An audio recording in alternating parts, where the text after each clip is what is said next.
Boa noite. O Governo inaugurou este sábado o Laboratório de Biologia Molecular da Universidade de Santo Tomé e Príncipe. A infraestrutura equipada pela Universidade da Califórnia enquadra-se na iniciativa contra a eliminação do paludismo no país. Já é uma realidade o Laboratório Molecular da Universidade de Santo Tomé e Príncipe. A infraestrutura totalmente equipada pela Universidade da Califórnia foi inaugurada pelo Ministro da Saúde numa cerimônia realizada na Universidade de Santo Tomé.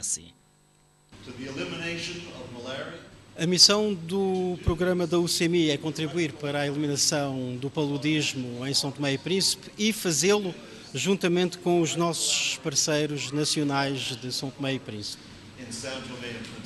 Para nós é com imenso prazer que recebemos esse laboratório. Laboratório esse que se torna realidade fruto de trabalho de longos anos. Parcerias estabelecidas e que nós vemos essas parcerias como resultado, que é o laboratório equipado. A Universidade de Califórnia petrechou o Laboratório de Biologia Molecular com os meios mais modernos de pesquisa no quadro da iniciativa contra a malária e, além disso, atribuiu 4 bolsas de estudo a 3 estudantes de mestrado e 1 de doutoramento para desenvolverem pesquisas científicas neste domínio. O Ministério da Educação tem uma preocupação, neste 18º governo, na vertente investigativa, promover a investigação. E este laboratório vem surge numa boa hora, que é promover a pesquisa, e esta pesquisa especificamente está abordada na base de um dos flagelos sociais que nós temos em termos de doenças, que é o paludismo no nosso país, da erradicação do paludismo, e achamos por bem saber que este investimento vai incitar a USTP, vai constituir um desafio para que a USTP possa desenvolver os recursos humanos, como a coordenadora acabou de dizer. Nós congratulamos bastante. É rara são as iniciativas em que investem na capacitação avançada, porque as capacitações de curto e às vezes médio prazo aparecem com mais frequência, mas uma capacitação avançada e sobretudo no ramo científico, que são os mestrados e doutoramentos, é uma das vertentes que está aqui o representante da Ministério da Educação. Nós devemos investir um pouco mais. Temos muito investimento nas licenciaturas, mesmo a nível nacional, mas temos muito pouco investimento ainda na percentagem do grau de mestres e doutorados e pós-doutorados. Os estudantes bolseiros deverão deslocar-se a Portugal no ano letivo 2023-24, desenvolver as suas pesquisas e contribuir para a melhoria dos serviços de investigação científica do referido laboratório.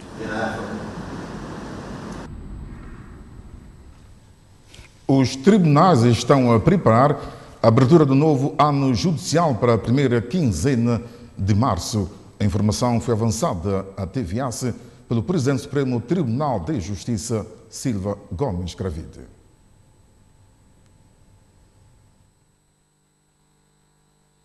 A abertura do ano judicial é uma cerimónia solene que em cada ano civil os tribunais fazem um relatório do ano que terminou, dando a conhecer ao mundo aquilo que foi o funcionamento dos tribunais em termos estatísticos e perspectivar novas atividades para o ano que se segue. Daí que é imperioso que haja sempre a abertura do ano judicial. Só não haverá quando situações imperiosas de força maior o impeçam. E neste ano, como o nosso ano judicial inicia sempre em 1 de março, nós estamos a prever abrir o ano pelo menos na primeira quinzena de março. Não será logo nos primeiros dias, até porque o Orçamento Geral do Estado ainda não foi aprovado e temos que esperar que isso se faça, e só depois é que poderemos ter condições para iniciar essa atividade. Sabe que normalmente, não havendo orçamento, funciona-se com duodécimo. Mas é um dado que entra no novo ano económico e no novo ano económico naturalmente não está inscrito no ano anterior, queria dizer. Daí a necessidade de haver aprovação do orçamento. Mas não havendo, de certeza que haverá uma forma de o fazer. O Presidente da Câmara Municipal de Aveiro e o Presidente do Governo Regional rubricaram na cidade de Santo António uma declaração conjunta para assinalar o 35º aniversário da geminação. Dentre várias ações a serem realizadas nos próximos anos, o destaque vai para a construção de um jardim de infância.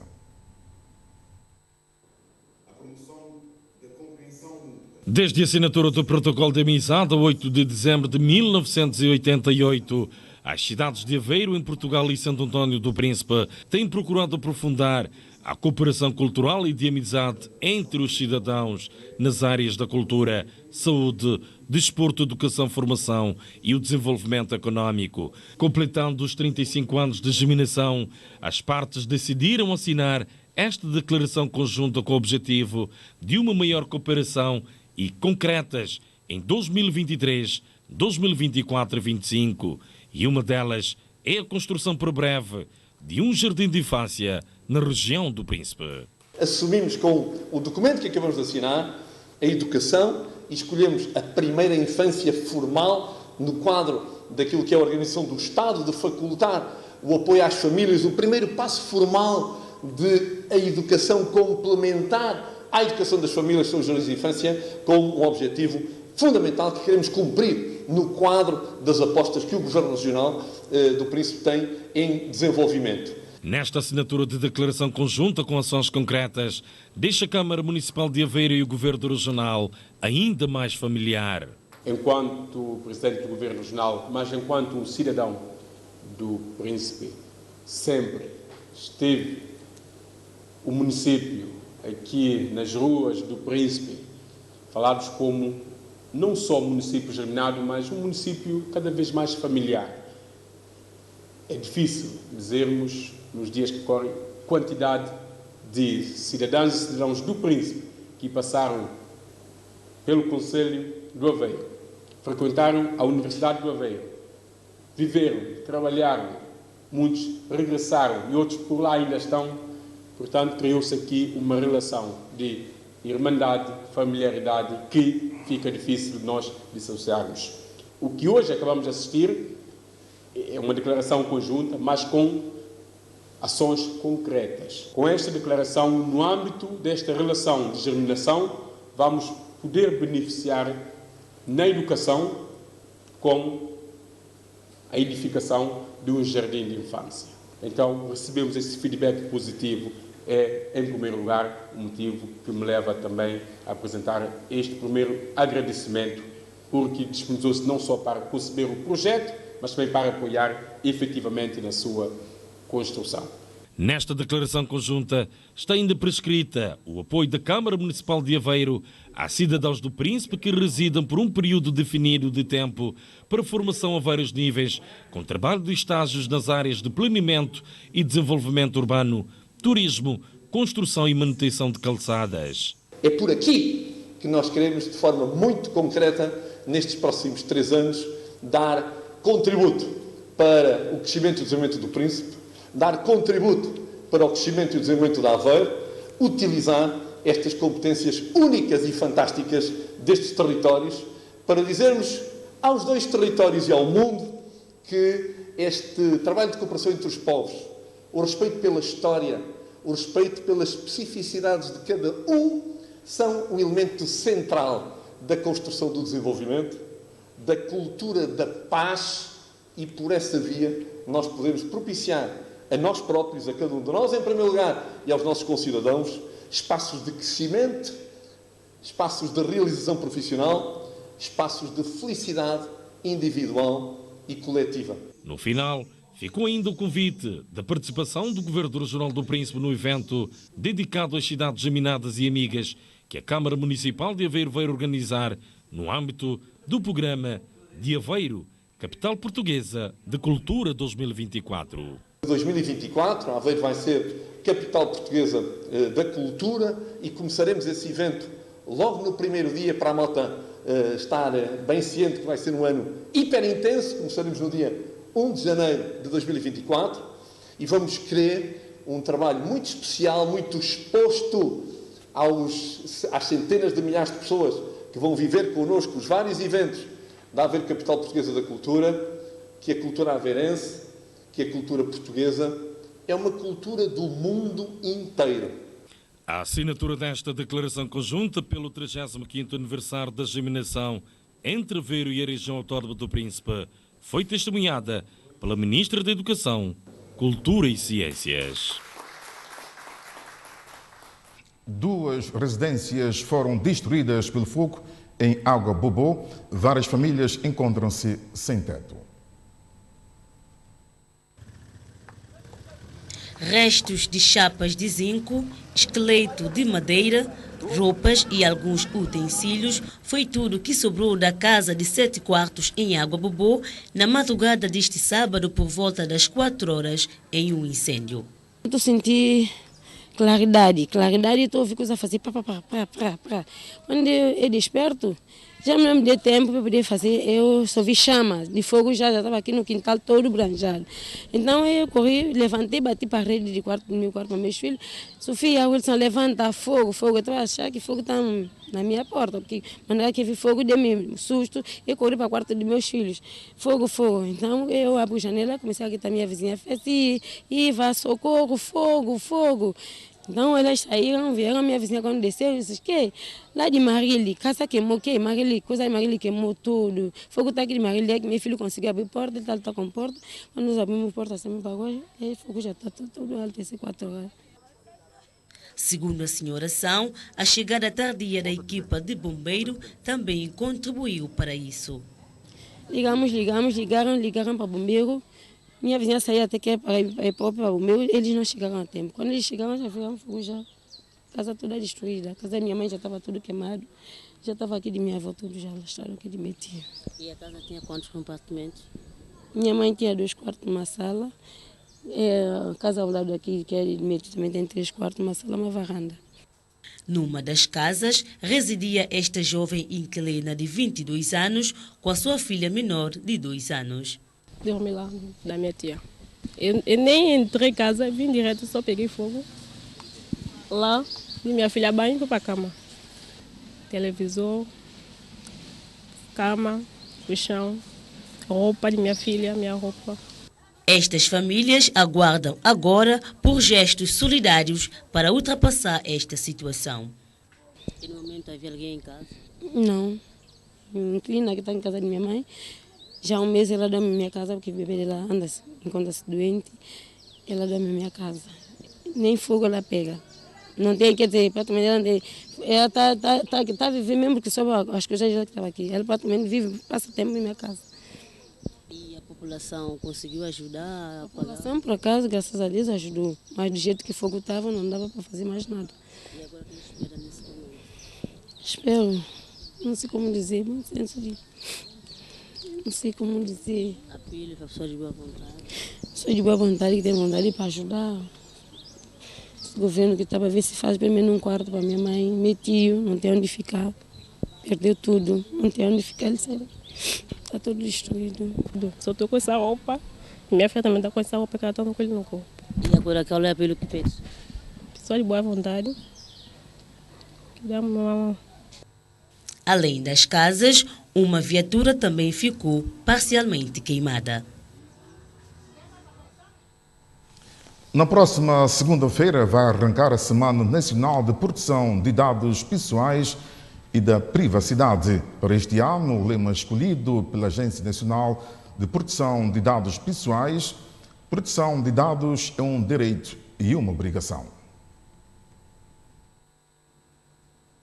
A Agência Nacional de Proteção de Dados Pessoais ultima os preparativos para a realização de uma série de atividades com destaque para seminário centrado nos tratadores de dados pessoais das instituições públicas e privadas. E nós vamos fazer um seminário exclusivamente para essas instituições que fazem tratamento de dados pessoais, exatamente sobre este tema, proteção de dados, um direito, uma obrigação, mas nós vamos falar sobre aquilo que é tratamento de dados pessoais, aquilo que é processo de contraordenacional. Será, no nosso entender, uma sessão extremamente pertinente, porque nós estaremos, de uma certa maneira, numa mesma sala com todos os tratadores. A Agência Nacional de Proteção de Dados Pessoais irá deslocar-se também a alguns estabelecimentos de ensino do país com o objetivo de disseminar informações para os jovens, quer alunos, quer os professores, docentes e discentes, onde a nossa intenção é levar ao conhecimento deles os perigos de uso da internet, as precauções que devem ter no uso da internet. Nós pretendemos fazer isso a nível de todos os liceus de São Tomé e Príncipe, no dia 25, 26 e no dia 27 nós vamos culminar no Liceu Nacional, onde estaremos a falar sobre o mesmo tema, focado essencialmente para aquilo que é o perigo nas redes sociais. As atividades a serem desenvolvidas enquadram-se na Semana de Proteção de Dados Pessoais e da Privacidade, que arranca na próxima segunda-feira. Para o dia 23, que é um seminário voltado para os tratadores de dados pessoais, quer seja público, quer seja privado, nós definimos 2 oradores, tendo em conta a pertinência do tema. Nós vamos falar de aspectos jurídicos, daí que o gabinete jurídico enviará um técnico para falar do tema. Também falaremos daquilo que é o conceito de dados pessoais. Um dos membros da agência estará dissertando sobre este tema, que é o conceito de proteção de dados pessoais, conceito de segurança e privacidade, mas voltado para os jovens no liceu e os professores, o seminário que nós vamos dar a nível dos liceus, tendo em conta a matéria que vamos disseminar. Nós estamos a falar de perigo na internet, estamos a falar dos riscos do uso das novas tecnologias. Para nós é interessante que seja alguém do nosso departamento de informática em inspeção, e será efetivamente um técnico de informática em inspeção que vai falar sobre este tema para os alunos.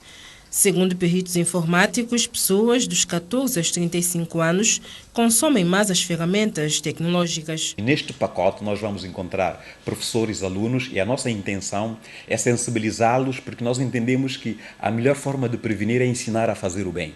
E nós decidimos neste ano focar neste público-alvo, que são estudantes e professores do Liceu Nacional. Ainda na sexta-feira, à noite, nós estaremos presentes no telejornal, no Jornal da Sexta, onde estaremos também a abordar alguns aspectos à volta do Dia Internacional de Proteção de Dados Pessoais, que será no dia 28, mas nós estaremos na televisão, no programa, no Jornal das Sextas, justamente para conversar um pouco, numa entrevista extremamente aberta, onde a intenção é clarificar a mente da nossa população. A Agência Nacional de Proteção de Dados Pessoais pretende, com a realização da Semana de Dados e de Privacidade, não só celebrar o Dia Internacional de Proteção de Dados Pessoais, que se comemora a 28 de janeiro, mas também fazer com que todos façam uma reflexão sobre a importância desta matéria. Há necessidade de se investir e apetrechar o setor da saúde com equipamentos e materiais de ponta para evitar mortes e a deslocação dos pacientes a Portugal.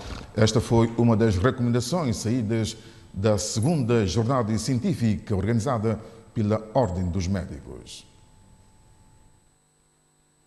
A jornada científica é realizada anualmente no país com o objetivo de se fazer a reflexão de um conjunto de problemas que enfermam o setor da saúde. A conclusão que chegamos é que há necessidade de se fazer mais jornadas científicas, de que esse tipo de atividades se repitam com maior regularidade, porque nestes 2 dias descobrimos muitas coisas que já tínhamos a sensação de que estava a acontecer, mas foram mais explícitas, foram mais descobertas. Vimos muitas situações, doenças raras, que estão descritas nos livros da medicina, mas que Nós não tínhamos noção de que também estavam acontecendo no nosso país. E é sinal de que se o país tivesse mais meios de diagnóstico, a situação da saúde seria melhor. Há coisas que precisam ser feitas com urgência no nosso sistema de saúde. Muitos casos relatados aqui, ou alguns posso dizer, o desfecho final foi a morte. Foi a morte porque entre o tempo do diagnóstico e o tempo de tratamento não houve uma sequência adequada. Por quê? Falo especificamente do caso de anatomia patológica. Nós não temos um laboratório de anatomia patológica, as amostras são enviadas para o exterior, levam 8 meses, às vezes anos, para chegar a uma resposta. Quando chega, ou o doente já faleceu, ou está prestes a falecer. O tempo que leva para os doentes com junta médica saírem do país é outro constrangimento. E muitas vezes já chega e poucos dias falece em Portugal. Então, o Estado santomense tem que encontrar solução para esse grande problema, que é criar condições para que os nossos concidadãos possam ser tratados adequadamente no nosso país em tempo certo. São vidas humanas de pessoas jovens com compromisso familiar que estamos a perder. Então, esta jornada é um ponto de partida daquilo que nós queremos de facto, que a Ordem quer, que é que sejamos nós a mudar a saúde no nosso país. Os profissionais de saúde consideraram de positivo a realização da jornada científica. São nessas atividades, nessas discussões, né, que aprende-se mais, faz-se um refreshment, faz a atualização de tudo aquilo que nós já adquirimos há algum tempo e fazemos atualizações. E nessa jornada há coisas que a gente muitas vezes pensa que a gente sabe tudo, a gente nunca sabe tudo. Então, o balanço é positivo. Cada colega trouxe um tema que achou importante e pertinente a partilhar com os outros, para que, conjunto, possamos daí tirar inputs para melhorar o nosso sistema de saúde. O que é que a doutora apresentou aqui nessa jornada? Eu falei sobre a infecção do Helicobacter pylori. Sou gastroenterologista. Nesse meu ano de trabalho cá em Santo Tomé, consegui ver que nós temos uma alta prevalência dessa infecção a nível nacional e temos que começar a pensar em criar medidas para reduzir o seu impacto, não só atual, como futuro, das implicações associadas pelo tipo de infecção. Nós temos profissionais capacitados para poder atender a essas patologias, mas nós temos dificuldades em meios diagnósticos, né? Exames laboratoriais que sempre nos informam que não tem reagente para realizar esses exames e temos essa dificuldade e as pacientes têm dificuldades financeiras para poderem fazer exame a nível privado e isso leva ao atraso do diagnóstico e também a terapêutica que deve ser instituída. Segundo a jornada científica promovida pela Ordem dos Médicos, encerra com balanço positivo. A Biblioteca Nacional foi o palco das atividades de comemoração do 100º aniversário de Francisco José Tenreiro, com a deposição de coroa de flores no busto do poeta pela representante da Ministra da Educação, Cultura e Ciências. O objetivo foi demonstrar a importância que têm os feitos de José Tenreiro para a cultura santomense.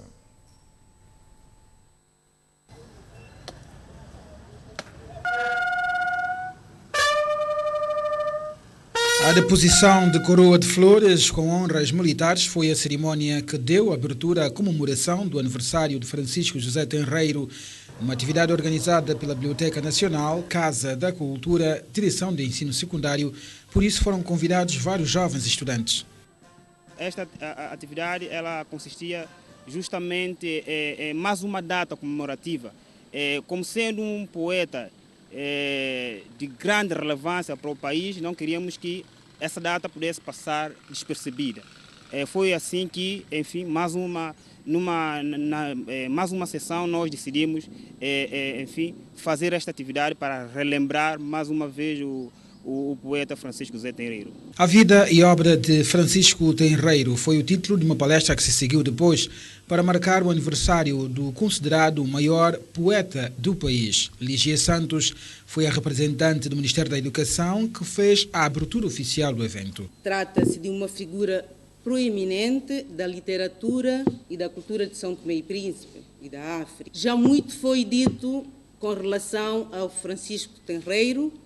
Posso acrescentar umas breves palavras acerca desta figura sem igual, essa figura singular da cultura africana.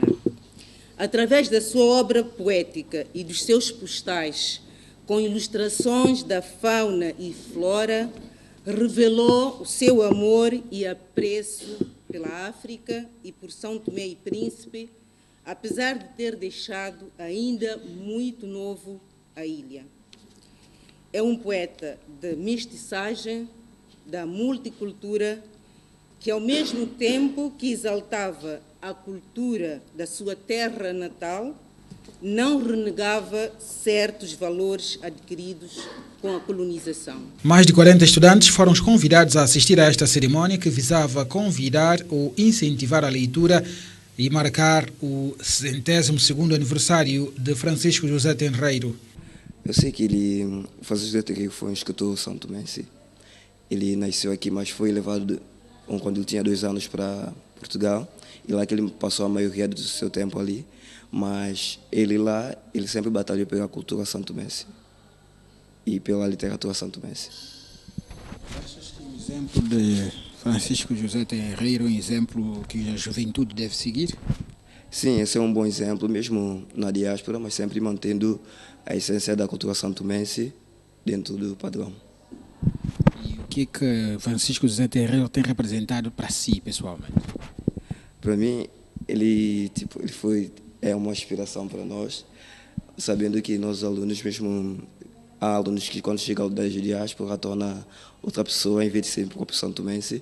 E essa essência, o Francisco José Tenreiro vem nos passar uma mensagem a todos, que é para, independentemente do sítio que nós estivermos, seguimos sempre santomense. A meu ver, a intervenção do Francisco José Tenreiro é fundamental.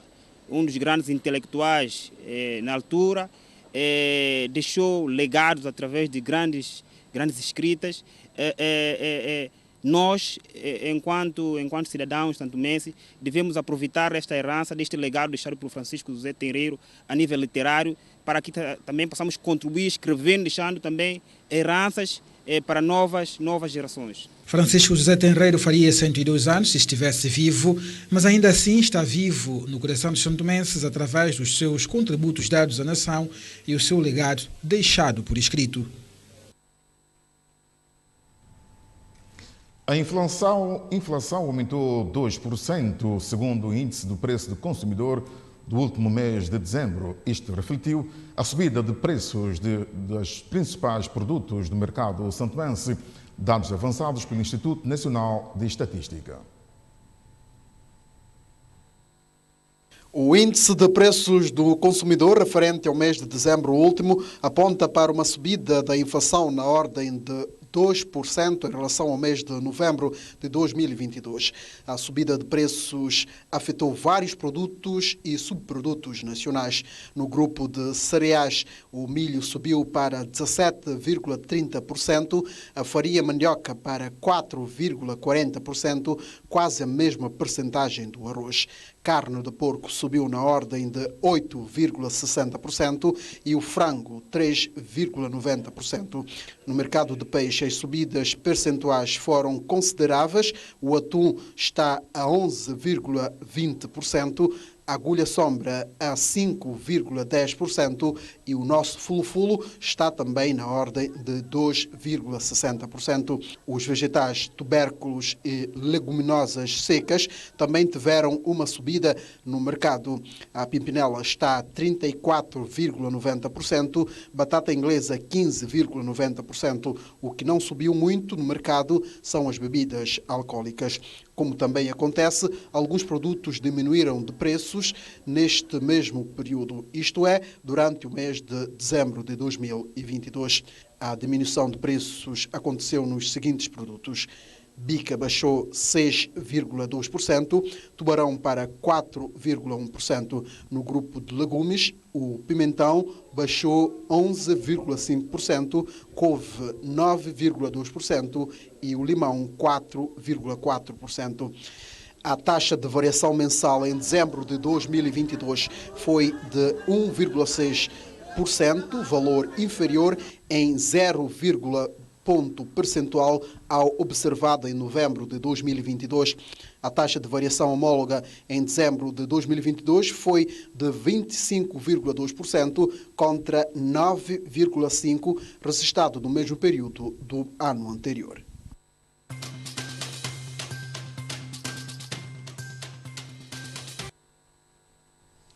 O ministro dos Negócios Estrangeiros do Gabão, Michel Moussa Damo, morreu esta sexta-feira em Libreville após um ataque cardíaco durante o Conselho de Ministros. Muito próximo do presidente Ali Bongo Ondimba, Moussa Damo, de 62 anos, foi vítima de um ataque cardíaco e, apesar dos esforços dos especialistas, já não foi possível reanimá-lo, explica um breve comunicado do governo citado pela agência de notícias francesa AFP. Numa nota de pesar chegada à nossa redação do Ministério dos Negócios Estrangeiros de São Tomé e Príncipe, citamos, tem tomado conhecimento da trágica e inesperada notícia do passamento físico de forma súbita de Michel Moussa Damo, ministro dos Negócios Estrangeiros da República Gabonesa. Vem o governo da República Democrática de São Tomé e Príncipe exprimir os mais sinceros sentimentos de pesar pela perda irreparável daquele que foi um grande e experiente diplomata, pelos laços de amizade que unem os dois países. Prestigiou-nos com a honrosa presença na recente cerimónia de tomada de posse de Patrício Trovoada, primeiro-ministro e chefe do governo, na qualidade de enviado especial do presidente da República, Ali Bongo Ondimba. Aos familiares e amigos do malogrado e a nação irmã do Gabão, retiramos as mais profundas condolências. Ministério dos Negócios Estrangeiros, Cooperação e Comunidades de São Tomé e Príncipe. E com esta notícia encerramos o telejornal de hoje. Em nome de toda a equipa, boa noite.